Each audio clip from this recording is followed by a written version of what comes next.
Ladies and gentlemen, Tanya is about to come on and rock the house and share the love and empowerment to help you really step into your GPS in all areas of leadership and team building and freaking kicking butt and taking names in business. And she has so much wisdom to share. Before we get into that, I'm going to share the sponsor message, and that is the 21-day challenge. If you are an entrepreneur or a high achiever, you're feeling stuck, overwhelmed, lost, or not quite clear on your purpose and your greatest gifts to give to the world, then the 21-day challenge is going to reignite you and help you succeed like never before. You're going to get crystal clear on your long-term goals and dreams, break them down into bite-sized steps so that you can achieve them every single day and have that one-on-one accountability and support to succeed like never before. That's the 21-day challenge. If you are interested and committed, send me an email, chris@beyourgps, and put 21-day challenge in the subject line and let me know. Or find me on Facebook and message me there. Looking forward to helping you achieve your dreams and goals. Let's talk about the iTunes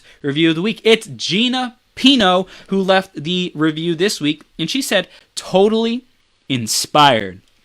Feeling so empowered every time I listen to this podcast.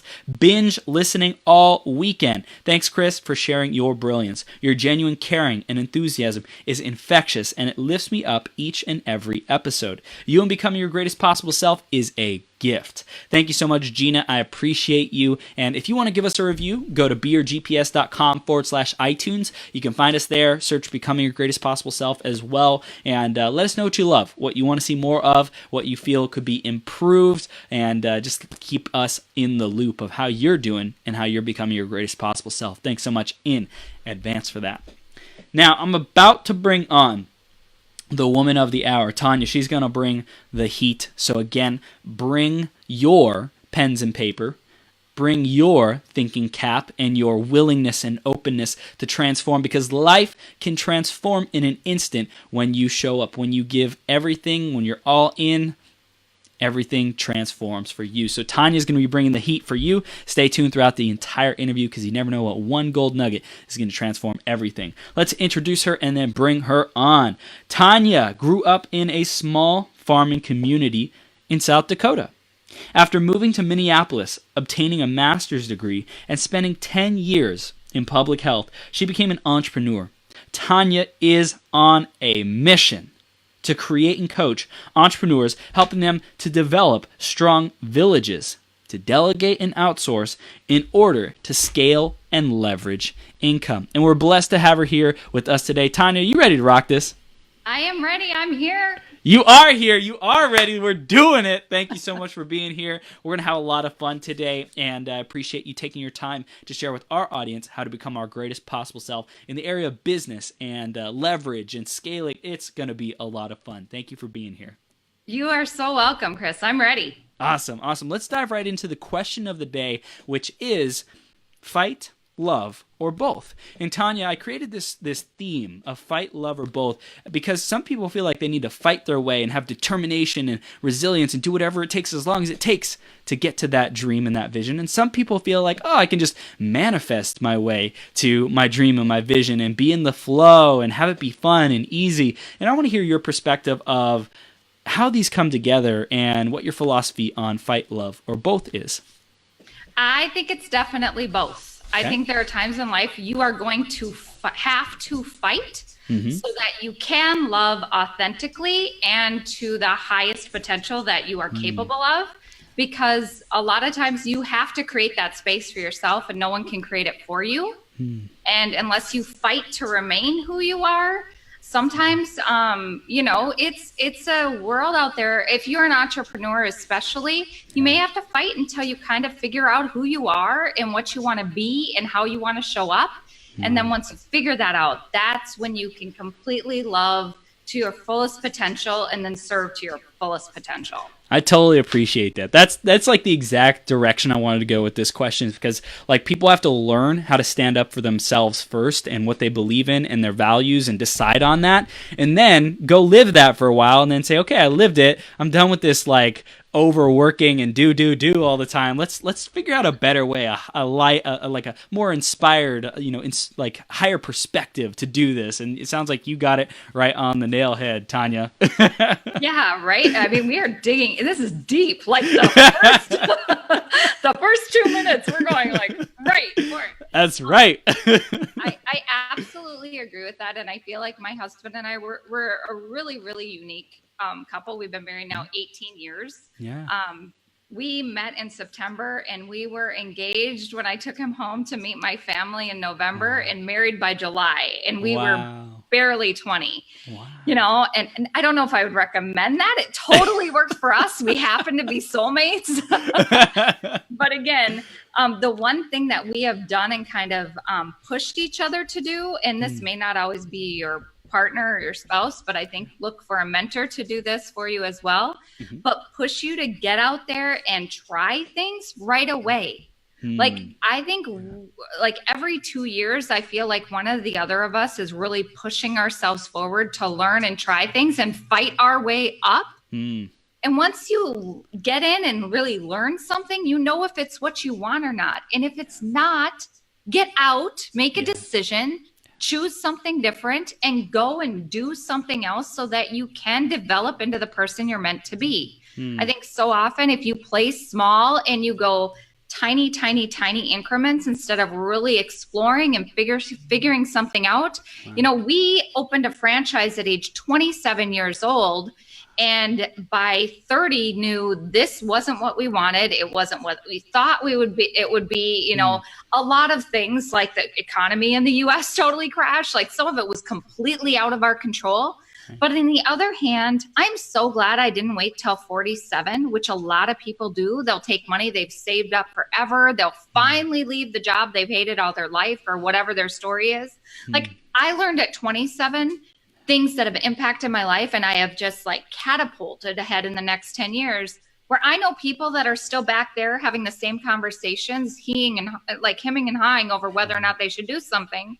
Heck, I've moved on and on to the next adventure, I think you got to just get out there and do so you can figure it out. Yeah. And it's like big action too. It's not just like, I'm going to dip my toe in, right? No, it's like go all in anything that you are sincere about and that's important to you, and you'll find out if it resonates or not. And even if it doesn't like quote unquote go perfectly in the beginning, there's the learning phase, there's the growth curve. Like expect that, anticipate that, but be intelligent about, hey, I'm passionate about this field. I have these skills that I know will serve me here. I want to serve this customer base. It makes sense. So I just got to freaking keep going. Right. Absolutely. Yeah, absolutely. So powerful. I love it, Tanya. This is a lot of fun right off the bat. And you shared some really, really incredible things, being with your husband, like proposing after a month, it sounded like he proposed to you. That's amazing. That's amazing. So we're going to hear more about that journey in a second. But for anyone who's just getting to know you, tell us a little bit more about the systems and the scaling and the delegation, automation that you really focus on and what your clients come to you for. Right. I have a work from home or work from phone business. It seems like, it's kind of developing that way. Yeah. So in the network marketing space, I'm a professional speaker. So I do keynotes on leadership and personal growth and communication principles, primarily for corporate America. I'm a Doxy mom. I have two little Dachshunds that are 17 and 18 years old. Aww.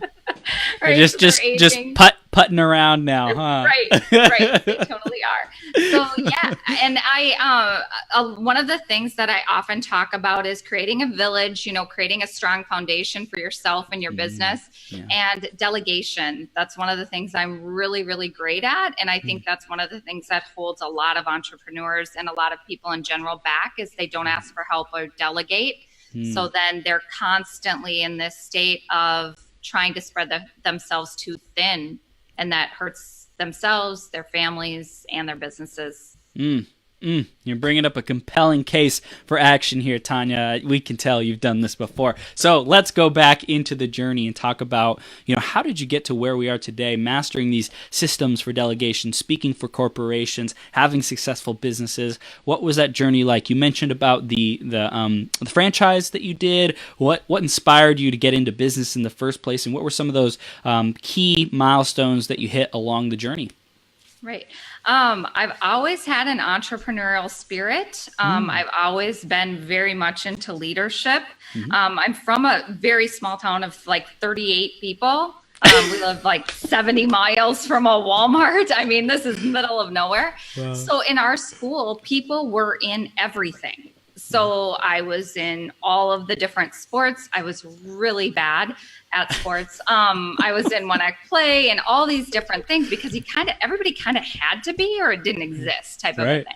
Right. But that really developed me into a leader and a go-getter type of a person. And one of the other things that really formed me into being someone that really always like grabs on, and I live life to the fullest. I love people to the extent that I possibly can. Like, I take really good care of my packs because my mom actually passed away when I was 9.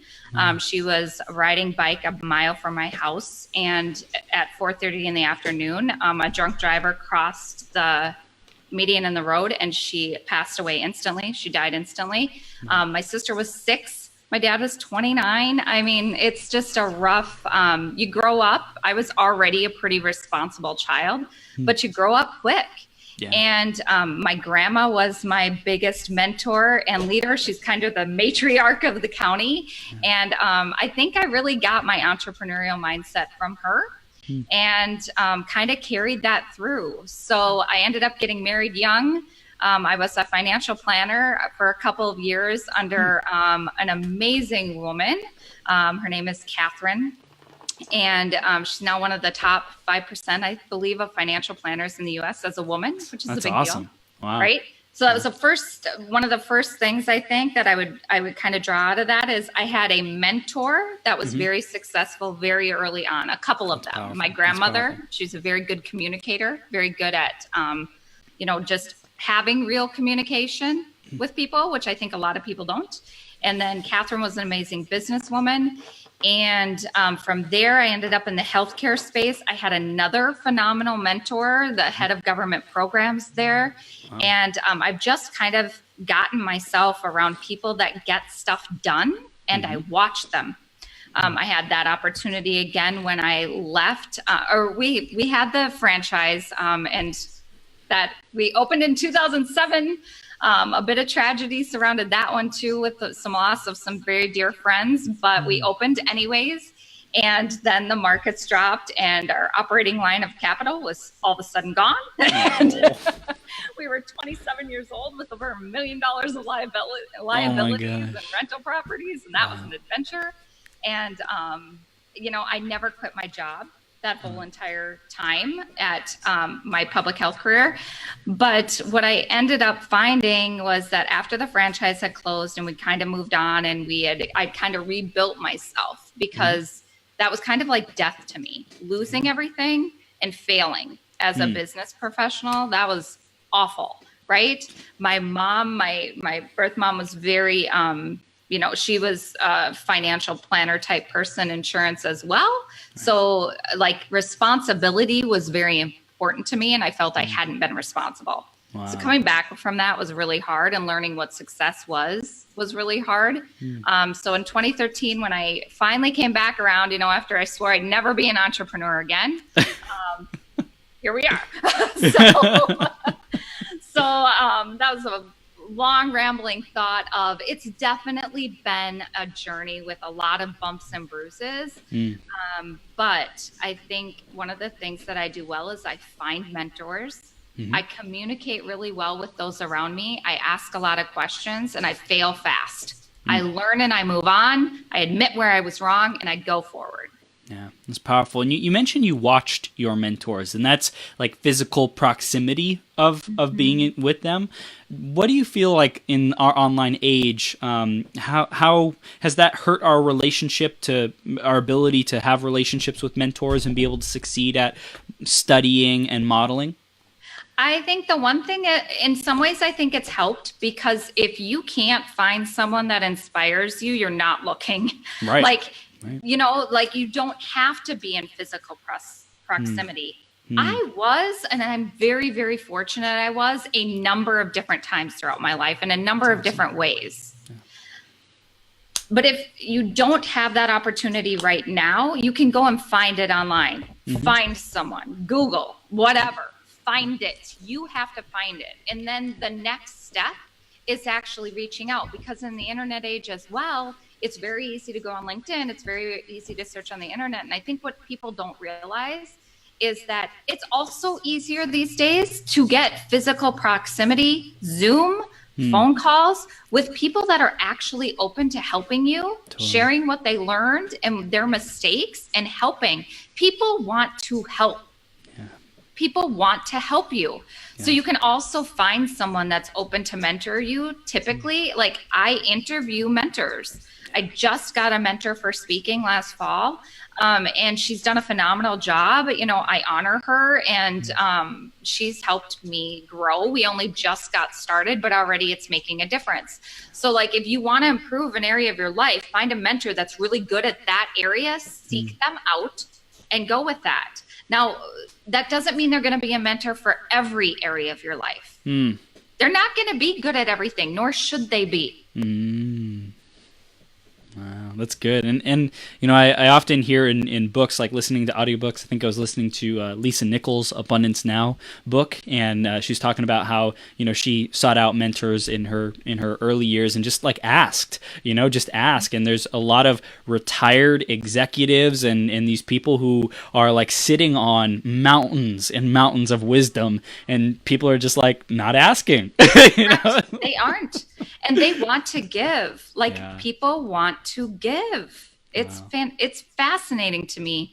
You know, I just think it's up to you. It is up to you to ask for help, ask for what you need, be specific about what you need, and find someone that has what you want so you can ask them how they did it. They're gonna want to tell you. Yeah, so powerful. I love it. I love it, Tanya. So you went through this phase of asking for mentorship, finding mentors, and then you started your network marketing business. How was the evolution of that? Like, what did you learn about yourself, you know, becoming a leader, learning about systems and delegation in that? Right. Well, I quit my job in 2013 too soon. Like I should not have quit my job. I hit kind of an income in my corporate career. And I was like, well, this 23-year-old is making more than I can for sure do what she does. And I walked away from my job. My husband walked away from his. Bad idea. Everybody, we both quit our jobs at once. Crazy. So anyways. Burn the boats. Burn the boats. Burn the boats. We did. But anyways, I had the opportunity to learn. I got life coaching. I took life coaching at that point as well and got certified. Learned very quickly. I don't like life coaching. I like small business coaching. Yes. There you go. But again, I learned from my leader at that time, my mentor at that time in that network marketing business. I failed. I never made it. The most I ever made was $38,000 a year. Wow. I ended up being an assistant to some very successful, still very successful leaders. Great honor. And I set up systems in the back. I helped organize events.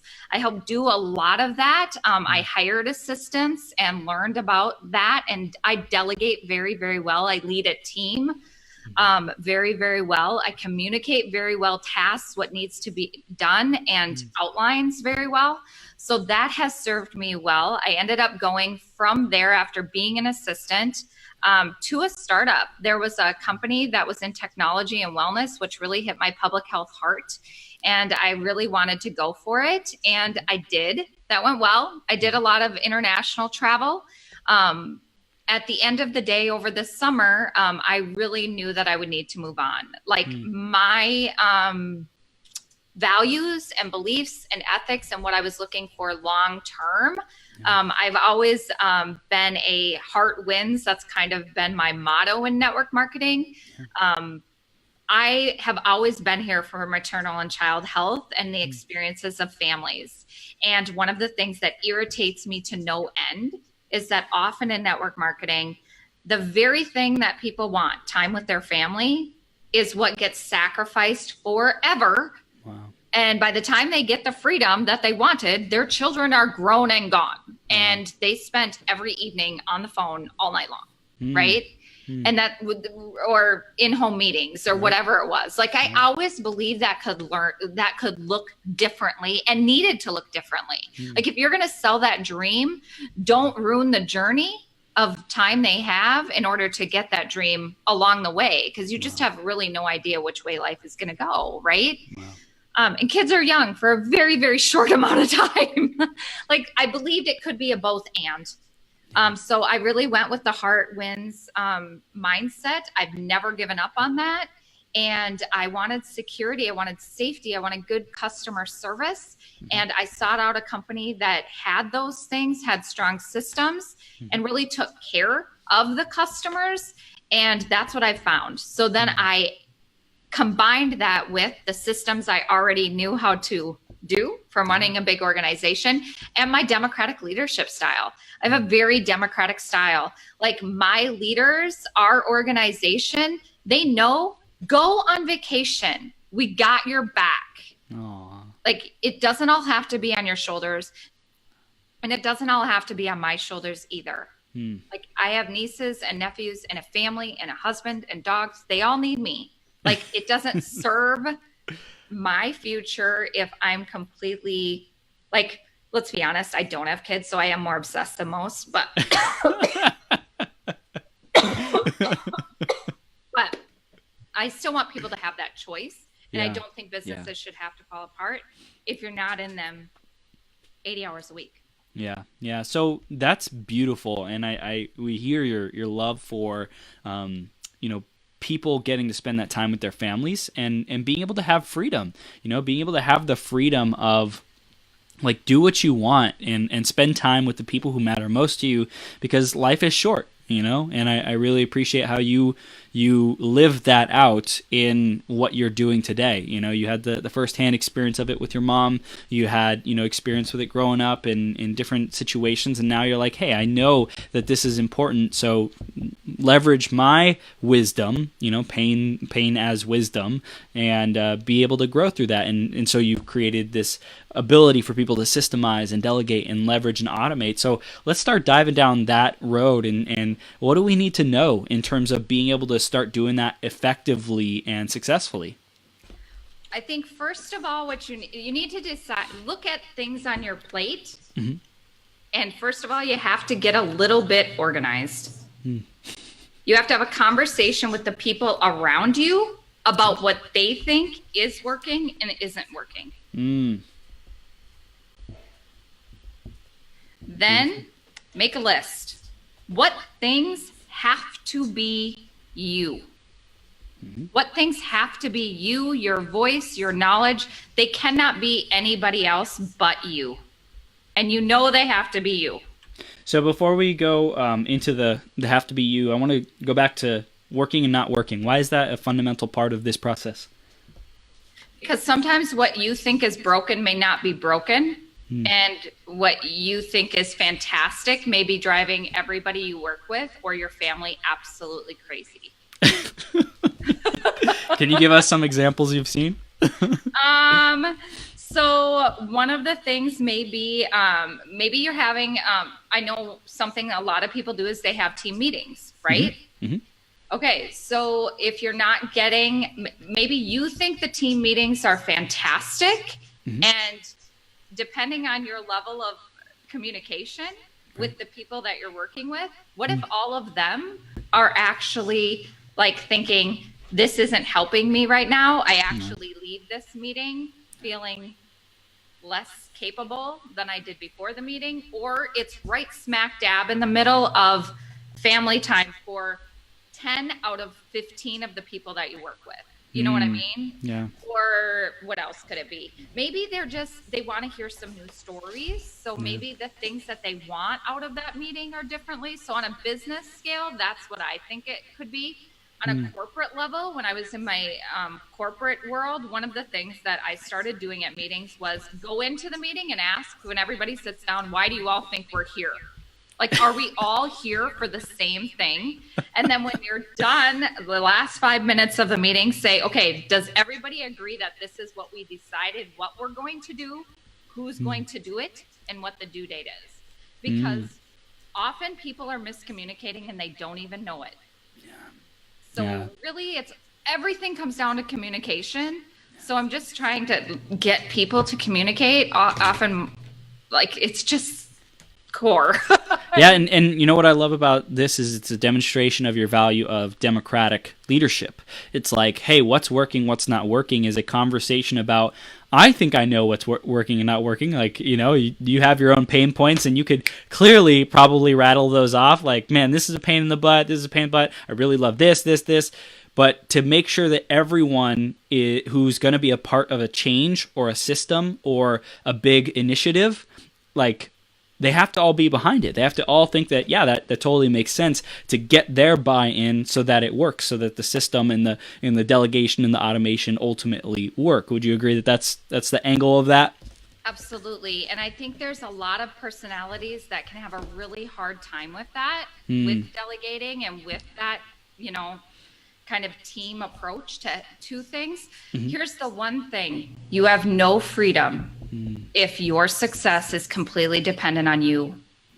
You have no leverage, you have no freedom. Like, there's only so far you can go. Well, it's true. It's like 24 hours in a day, right? Right. You only have 24 hours in a day, and it's true that like people like Beyonce and all these like big people have the same 24 hours. So it's like, what are they doing different that has them be able to make such a massive impact? And I know in network marketing especially, it's like, okay, if you had 24 hours a day and if you worked 8 hours or 10 hours a day for the period of a year, 5 days a week, 2 days off, and instead you had a downline of a community team of 1,000 people, each working 1 hour a day, like your results would be phenomenally different. Right. Absolutely. Yeah, that's absolutely true. Yeah. So, like, to get back to kind of what do people need to do at the beginning, they need to communicate, and then they need to start making decisions. And Tony Robbins is a great teacher about decisions. He says decision is the ultimate power. And this is where this especially gets true. Like, if you are delaying decisions, you are putting yourself into overwhelm, procrastination, disappointment, frustration, lack of results. Usually it all goes back to you are delaying some sort of decision in your life. So deciding what needs to be you and what do you just think needs to be you probably doesn't need to be you. That's powerful. So the analysis of what really needs to be us is, you said, really ask and take an inventory. What am I critical for? What do I really have to show up for? Is it, sales conversations? Do I have to be there for that? Creating video and, writing content. Do I have to be there for that?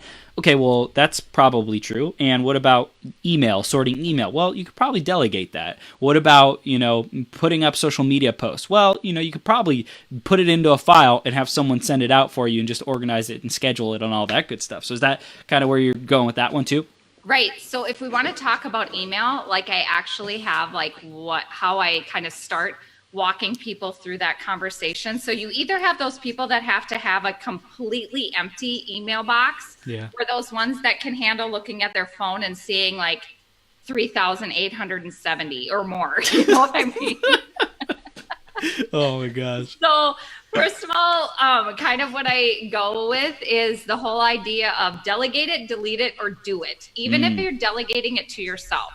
So the first thing I do with email is set up email filters, unsubscribe from emails, start fresh with a brand new email. Maybe you just need a clean slate and just let it go. Or outsource it to someone else, which is something you had mentioned. So with individual emails, like when you start this process, so first of all, delegate it. Like, even if it's to yourself, maybe you need to put it on your calendar, or you kind of boomerang it. There's these different things and stuff to make it come back a different time. Maybe it doesn't need to be dealt with right now.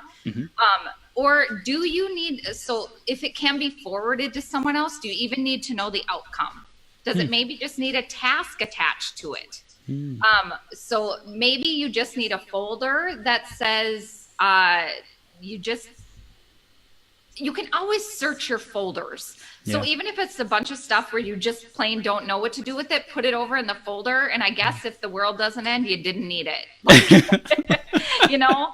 And then Yeah. the other thing is, so then go to do it. Can you do it right now? Can you get it done good enough? Everything doesn't have to be done perfectly. You can't do everything perfectly. There are not enough hours in the day. So can you get it done good enough and just move on? And if you do that task right now, will it completely take you off on a tangent? If it will, then you need to pick a time on the calendar when you're going to do it, or delegate it to someone else. And then the last thing is just delete it. What happens if it doesn't get done? Like, really, what happens if it doesn't get done? How many delayed decisions never get done? Like, you click on that email, you know you're never going to do it. You're never going to do what someone asks you to do, but you just leave it there anyways. Are you simply just being passive aggressive? Like, really? Are you just delaying decisions until they kind of become obsolete? Are you a passive aggressively saying no just by not actually making a decision? Wow. So that's one of the ways, like, if someone said email is driving me crazy, makes me stressed, it gives me a panic attack, that's kind of the steps I walk That's them. gold. That's gold. That's really good, Tanya. I love that. I love that. So we had Sienna who said that they are, you blink and they're grown. She's talking about the kids. Hello, you all. Sienna from ND, North Dakota. So thanks for tuning in, Sienna. And she said, hashtag purple leader. I think you know what that is, Tanya. I don't. We're purple everywhere. Like my color. I love it. I love it. It's so awesome. So, the email, that's a really great place to start. What would you say is the next biggest, like, most problematic area that people get stuck with in their delegation and systemization automation? Right. I think one of the biggest things that people need to do is look at their daily life. Groceries getting delivered if you live in a metro area, huge help, can save you hours in a day. Yeah. Hiring someone to clean your house if you have the cash flow. One of the things that as a business professional you have to really take into account is figure out how much you're worth an hour, how much you actually making an hour. And if you are prospecting, recruiting, doing your sales, doing an income producing activity, can you actually make more doing that thing and outsource, maybe hire someone to cook your food or clean your house or take care of your lawn or whatever. Here's the thing though, there's kind of another checklist I go through with people why they don't outsource some of those things, especially as women. Okay. If you're going to outsource them, you have to make sure that you are disciplined enough to do your income producing activities. If you're going to pay someone $15 an hour or $40 an hour, then you need to make sure that the income producing activities, you're getting results. Then you need to make $50 that hour. Yeah. So it's a way to really force yourself to grow your business as well. Now, if you can't financially do that, you just need to get more strategic or maybe swap with a friend. Like if you and a friend know, like, hey, cleaning stinks and you know them well enough, then maybe you say, okay, we're going to go clean your house for an hour. We're going to go clean my house for an hour. Maybe you take turns with another person that lives down the street and say, hey, I'll take care of our kids, all of them. I got kid duty this day and this day. Can we swap? Could you take kid duty this day and this day? You've got to get efficient, effective, and scrappy, and you've got to ask for help. Yeah, that's also important for like self-care. I was talking to someone today who says like get 20 minutes to yourself a day. If you're a mom, especially, we were talking about moms, if you don't have 20 minutes to dedicate to yourself to just like have some you time and alone time and peace time, like you got to figure something out. You got to ask for help. You got to, outsource that, outsource your kids. Absolutely. And I think the other thing is like you have to get real with yourself. Life is never going to get not busy. It's never going to get, you're never going to have time. Do you know who the best business partners I have are? The busiest people on the planet. They have kids in traveling sports and this, that, and the other thing. They are people that are desperate, that have 3 jobs. They are people that have all the money in the world, but they want purpose and passion, but they're volunteering at so many darn things. I can barely get time in there. When they make their time, when they make their strides in their business, little 5 and 15-minute increments, it will never look perfect. It won't. You have to get over that. You have to get good at figuring out what things need to be done just good enough and what things you need to totally excel at in order to enjoy your journey of life and really get the results you want. Tell us more about that, how enjoyment and fulfillment plays into like systemization, automation, delegation. Absolutely. So have you ever talked to people that after the wedding they get the blues? Like once the wedding is over, or once the big event is over? Or for me, one of the biggest things was like I did fitness competitions, like a division of bodybuilding a couple of times, and like the day after, it like took your entire life for months, right? You had no spare moments. It took a bunch of money. It took a bunch of training. I ate asparagus way too much, like all of those things. And then it's just over. And life is normal. The world goes on and whatever. And now I've hit some huge goals in life. And, you know, financially, I remember sitting one day, it was in February, and I was like, my bank account has more money than I need in it.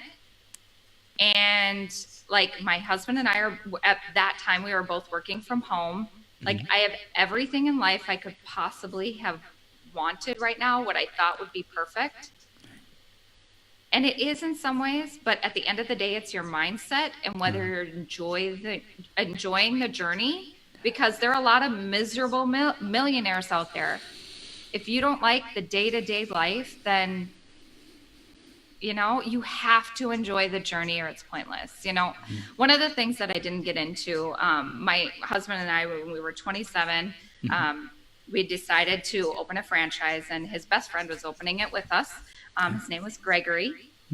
And Neil and Greg had been best friends since they worked in kindergarten. They'd grown up together. They did the sleepovers, the whole 9 yards. He was the best man in our wedding.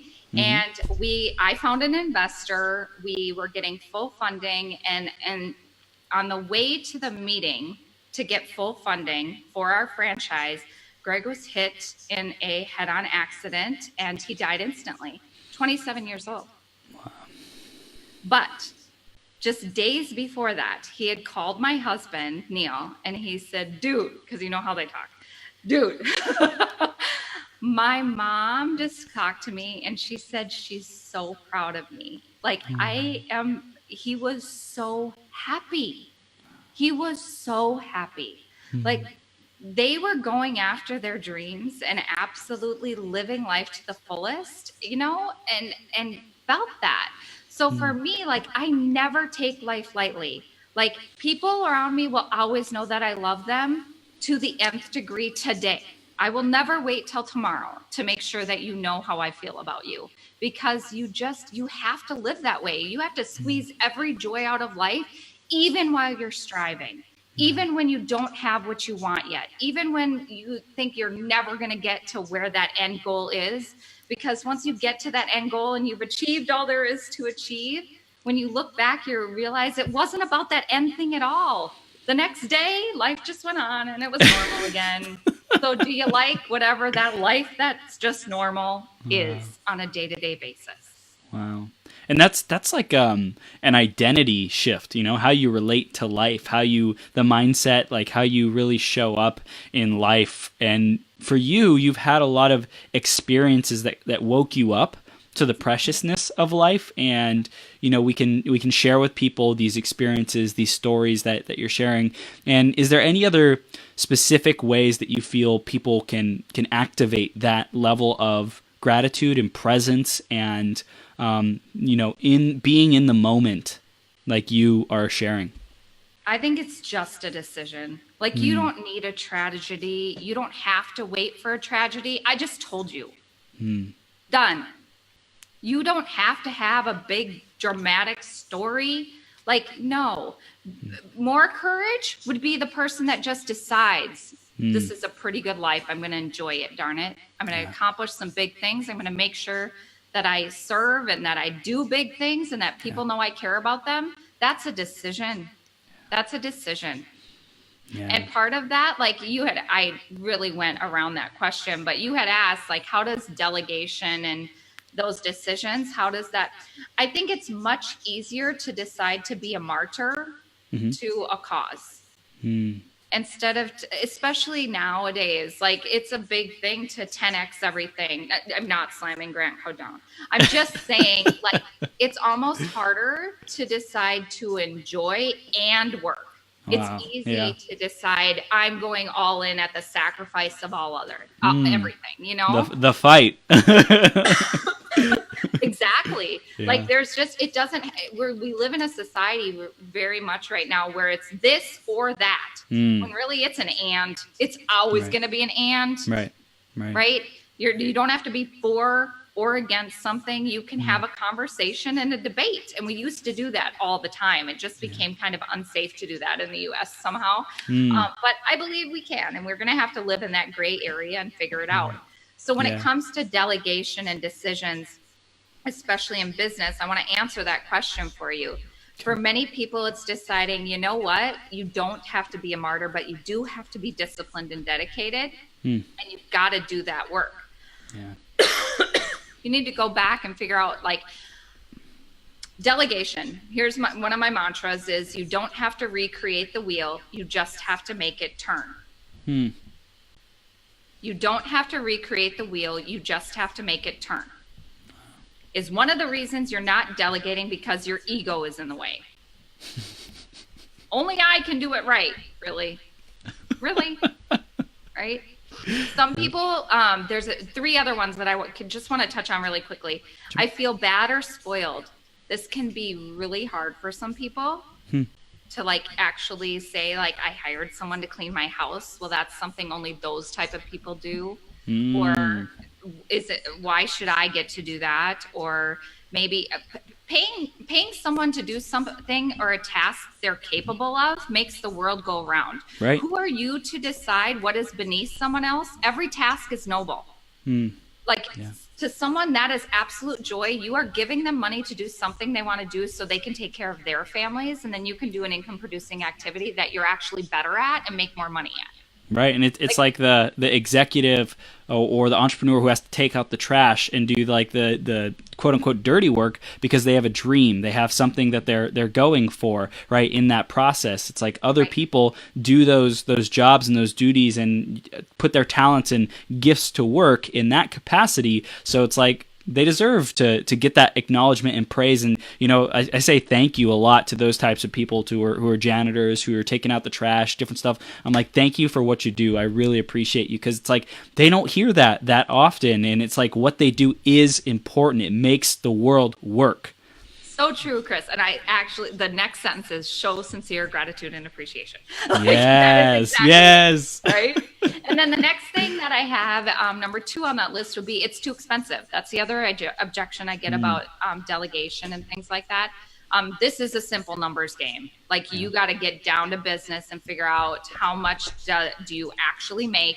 How much do things actually cost? And just, I mean, read 4-Hour Work Week, figure it out enough. And really it comes down to discipline. It's less about if it's too expensive and more about discipline. Can you make money when you're at the top of your game, doing your skills and doing the things you most enjoy? And can you outsource someone to take some of those, and come out ahead? And then last, I don't know where to start. That's honestly a cop out. Like, read 4-Hour Work Week, do something, search for podcasts, like you can find something. The first thing I recommend doing, if you live in an area where you have grocery delivery, try that. Yep. The next thing, if you are really scrapped for money and your business needs to move forward and you're stuck with some things like social media posts and things of that sort, delegating to virtual assistants, even something really simple, really can make the world go round, especially for a beginner entrepreneur, just having help. And sometimes people ask if they should hire a coach or if they should maybe get a virtual assistant for 5 hours a week or $30 a week or something like that. If you have an assistant, you have to give them work to do. You have to organize your business. You have to be able to say what you want and what the outcome should be. That is the best coach you could possibly get for yourself at the beginning, because they're going to be sitting there waiting and wanting to know what to do. Yeah. It's the best accountability to actually get your business treated like a business that I know of.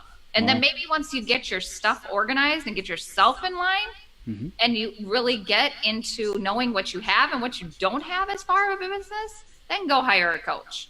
Wow. That's so powerful. Oh my Right. One of the gosh. best things you can do is hire an assistant, because when they're sitting there waiting for you to give them a task and you have no idea what to give them, then you know how much you're really running a business. You're not. I love it. And I know we were talking about different places where you can get an assistant. And, if you want to get it within the U.S., you can look there. There's tons of like online job postings. And I know you and I were having a conversation about outside of the U.S. and the people, who are like hungry for work from people inside the US for, $3, $4, $5, whatever it is, that literally will change their life when they get that money and make that difference for them. So did you want to touch on that a little bit? Sure. I was judged by some people for hiring an assistant from the Philippines. Shout out to Angela. It'll be 3 years in May. I talk to Angela more than I talk to a lot of other people in my life. Wow. I have about 4 that I utilize, but Angela is the one that's been with me every day. She is in the Philippines. Here's what I will say. Big corporations scale by going global. My business is no different. The difference is gratitude, appreciation, and respect. I pay Angela. I'm clear with what I want. I say thank you. Yeah. I pay her on time. I pay her a decent wage, especially in our country. I make sure to give her wages. I follow the holidays of her country, all of those different things. And like, she reached out to me one day and she's like, Miss Hagre, she's so polite. Miss Hagre, I just want you to know that my sister, I'm able to pay for my sister's college, room and board with what you pay me. Wow. I put a woman through college. I have an assistant that loves her job, and some days she knows my business better than I do. Like, I'm looking through Facebook some days because we've got it down to art now. Yeah. And I look through Facebook and I'm like, oh, I should share that. That's fantastic. And I'm like, that's me. That's my page, Like, and I've done it. Like, I love what I do, and I talk well. I talk a lot, but I talk well. That's one of my strengths. So now I go live on Facebook. She takes it, she'll turn it into a YouTube video. She'll write a draft blog. She'll create little badges that go on Facebook and Instagram, and that'll be content for 2 months. Wow. Like, I don't remember what I said on that Facebook video, but that's why I resonated with it, because it was actually my words. It's just that it only took 3 minutes of my time, and then she takes it and runs with it. Oh my gosh. What's the like typical amount of time that she spends on something like that, on a task like that, like taking a post and then putting it into all this different multimedia? Some weeks I'll have her for 20 hours a week. Most weeks it's 10 to 20, and sometimes all the way up to full time, depending on what's happening in my business. Yeah. And sometimes we'll have someone that's working on other things that they're good at, like web or video or whatever. But then a lot of times I'll ask her for help in finding someone or choosing someone. And there's all kinds of different things you can use. Here's what I want to tell people though, like, your assistant and having a great assistant, how well they can do is totally a reflection on how well you can write out what you want, take a video of how it should be done, and give a lot of communication and feedback. It takes time. Virtual or in person, working with someone takes time, and you have to be a good employer. If your assistant is failing, it's probably because you are. Give it to him, Tanya. Give it to him. So Fiverr, Upwork, virtualstafffinders.com. They charge a fee to find and help train a virtual assistant. I use online, what is it? Onlinejobs.ph, I believe. It's Philippine people are very, the culture, this is a total generalization, but the culture is kind of a village culture. Like, they're very, very loyal, like I've found. That's awesome. I really, really appreciate and admire people from the Philippines that I have worked with. So I lean towards that. I actually did an hour. Like, I have a mastermind Facebook group that's incredibly neglected. The only thing I ever put in that one is like little tidbits that are totally administrative, like how I hired a virtual assistant, and I have that in there. Someone can reach out to me on Facebook. My name is pretty unique. You can find me. I'm not that hard to find. if you'd like that. But it takes time. And if you actually do this, please pay your people on time, treat them with kindness, give them good directions, and don't, like, if you treat your people awful and you found them because of this interview, I will be super sad. Karma will come back to get you. Don't do it. Don't do it. Be nice. But that's really it, though. It's like appreciation, and treating them right. And I think that's like how you get the best out of any employee or virtual assistant or whatever else it might be. Have you? I'm curious on your thoughts on interns and people like local at colleges. Have you experimented with that? What are your thoughts on that? Some of my friends have. I have not, primarily because I have great virtual assistants. Right. I don't think there's anything wrong with it at all.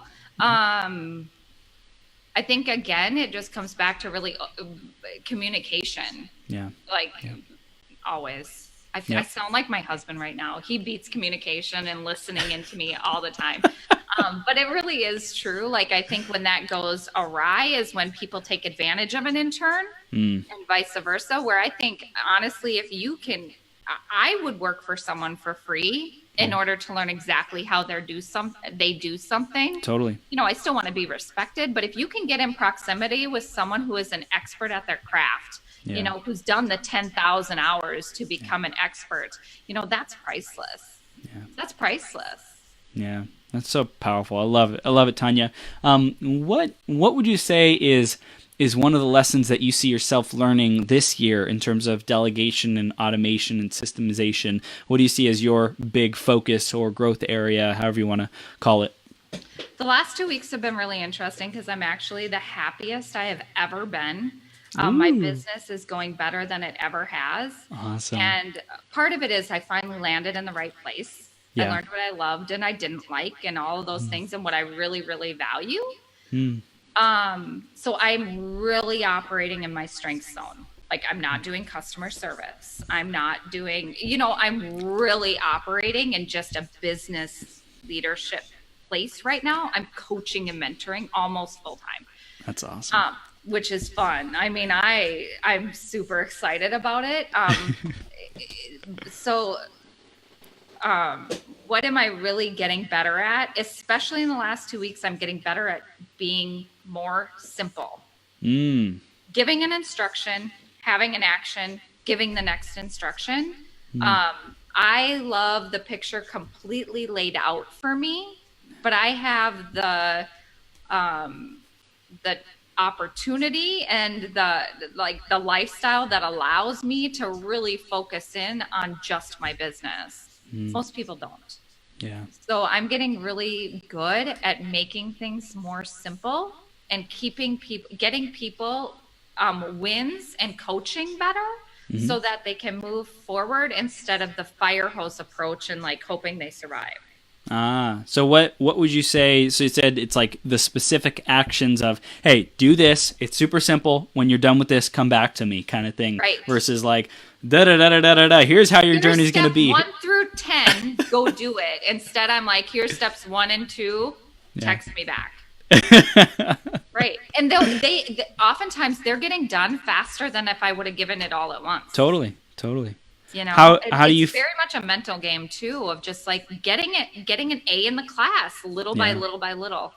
How do you feel if you do the kind of 1 or 2 steps and then come back to me? How do you feel like you manage your time off, so to speak? If there's often more frequent back and forth.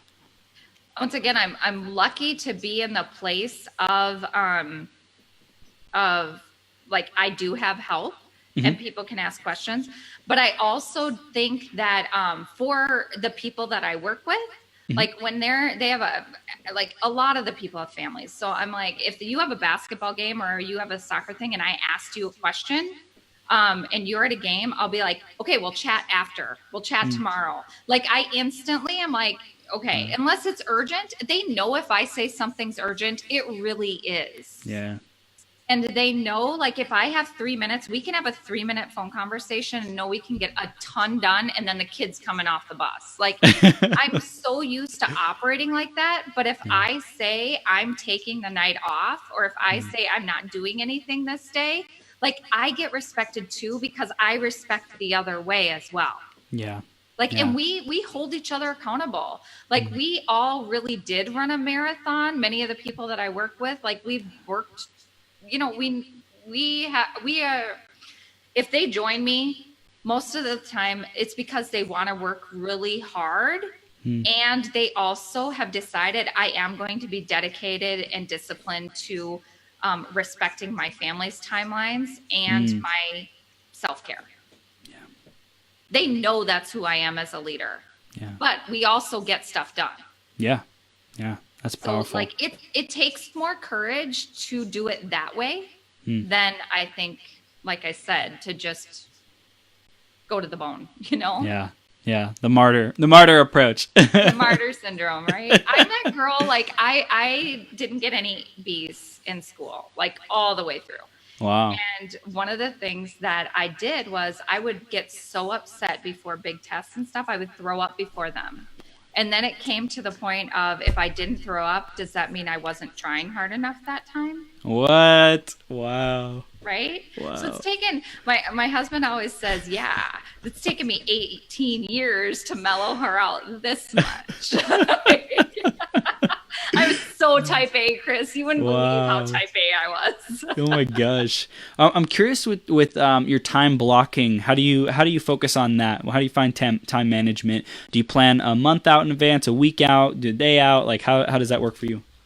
I use the Gmail Google Calendar like it's a Bible. Yep. And I will just block out everything. So like my little nephew, he's so cute. Like he knows if he's on Auntie's calendar. Like, Yep. thing, right? Yep. Like I block out things that are coming. And last August, I made the decision that it would go family, friends, then work. And I block it out. I still work a lot, but like when I have a friends thing or I have a family thing, like I try to do a very good job of setting it aside. It's been a little bit hard lately because I'm so happy. Like Chris, it's so crazy. If you look at my Facebook page, I wasn't sure if it was good or bad to post this because like your Facebook is a brand, you know, but I'm so like, I'm such a say it like it is. And my eyebrows give me away if I try to lie on anything. I can't, you know. But I have literally every day since I quit my job on October 9th of 2013, I have woken up scared every single day. And for a while, I was like, we kind of thought it was hormonal. Like I'm just waking up at a different time in my sleep cycle. Right. And then we thought maybe it's just like like humans thrive certainty and they thrive that foundation. And when you're self-employed with no kids, like everything I do takes willpower. Right. Every second of my day takes yes. willpower to be disciplined. There is nothing telling me when or what I have to do, right? But finally, I think in the last few weeks when I've fully embraced, this is what I want, this is how I want my life to work, and this is what I want to do during the day, and like gone all in on my strengths and what I love, and put that my hierarchy of how I'm going to do things in place. Like I literally, it's been in the last 2 weeks. I'm like, I don't wake up scared. I would always get myself out of it, but it was visceral. Like it was just a body feeling. And like that has finally changed. And I think it's because I finally feel like I completely stepped into who I am.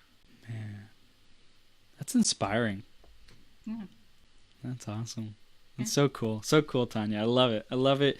And I love what you have cultivated in terms of what's possible, you know, for your team and setting the example of, you know, family, friends, business, you know, and what is important and a value to you in your life. And yeah, you work damn hard and you also have your schedule and your priorities crystal clear. And it's awesome what you've created. Oh, thank you, Chris. Yeah, I'm excited. I'm really excited. And I do think it's the direction that I think people will get more courage to go in that direction. Yeah. We fill the time we're given, let's be honest. And it's just like ego and lack of giving up control.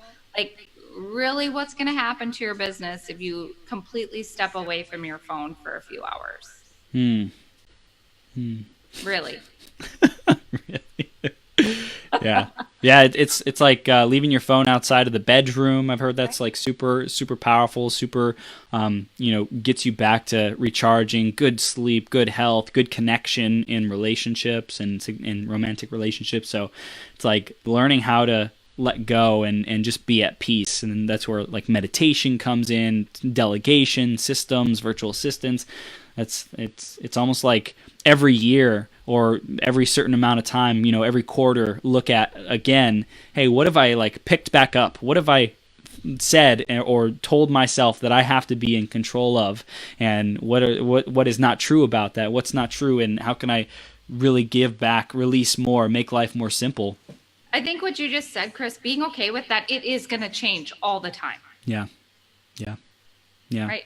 Absolutely. Yeah, and have people like Tanya in your life so you can absolutely go to work on that automation and systemization. Tanya, this has been amazing. Is there any other final piece of wisdom that you want to give our audience or recap on something you've already said? So I think you really got to figure out is what you're doing every day and how you're doing it the way you really want to show up in the world. Like, are you treating people and your experiences as precious as they really truly are? And if not, start talking to the people around you and making some changes. Start showing up with a new attitude. And you have to make changes. You are the only one. You are the only one that gets to decide what your life looks like, and how you respond. And really, we fill the time we're given. Just be very, very specific and very true to yourself about how that time is filled. Like, you have to make some hard decisions. Most of us avoid those. And most of us avoid real communication. Decisions and communication, that's all it comes down to. Boom. Wow, that just summed up the entire interview. Like, so powerful, Tanya. You're a powerhouse. We want to know, how do we stay connected with you? How do we take the next step with you? How do we have a conversation with you? How do we do that, Tanya?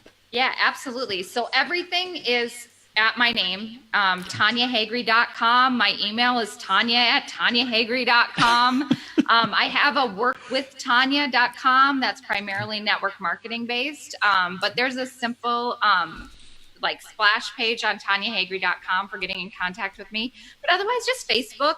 Like, my page is public. It's Tanyahagre. Hagre is so unique. Right? It's super easy to find. Just make sure you get the RE, not ER, and you're good to go.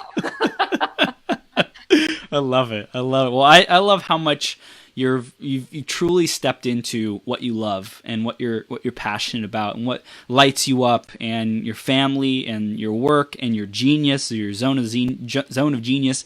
And I'm really excited to see you do more corporate speaking and empowering bigger audiences even more, because you really have this dialed in and like your love to give to people and appreciate them. So this is just the beginning, Tanya. So keep up the amazing creation, the great work, and being that shining example for your team, your community, and everyone around you. You're a rock star. Oh, thank you, Chris. And I appreciate it. You are a platform for people to find mentors. Yeah. The conversation we have earlier, Chris, that's what you're doing. Dang. You are a platform for people to find mentors. Wow. You are filling a need.